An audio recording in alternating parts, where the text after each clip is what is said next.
টলিউডের অনেক প্রতিষ্ঠিত অভিনেতা অভিনেত্রীরা বলিউড এবং দক্ষিণে কেরিয়ার শুরু করেছেন। তাদের মধ্যে অন্যতম যিশু সেনগুপ্ত। বাংলা ধারাবাহিকের মাধ্যমে কেরিয়ার শুরু করার পর বাংলা সিনেমাতেও অভিনয় করেছেন। প্রথম দিকে তার ভাগ্য খুব একটা সহায় ছিল না।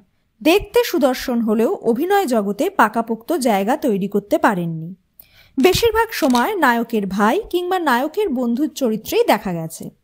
সেই সময় যিশুর প্রেমে হাবুডুবু খেয়েছিলেন অনেক মহিলা অনুরাগী। ঋতুপর্ণ ঘোষের একটা সিনেমাই নাকি তার জীবন বদলে দিয়েছিল বলে অনেকের অনুমান।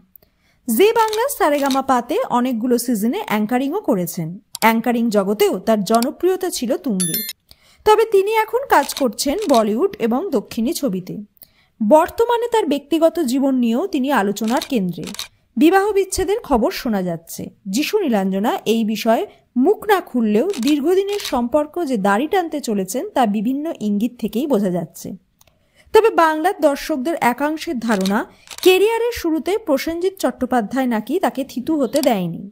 সম্প্রতি এক সাক্ষাৎকারে তিনি বলেন, প্রসেনজিৎ চট্টোপাধ্যায় কোনোদিনও তাকে কোনো চরিত্র থেকে বাদ দেয়নি। কোন চরিত্র করতে হবে, কোন চরিত্র করতে হবে না সেই বিষয়েও কোনো উপদেশ দেননি।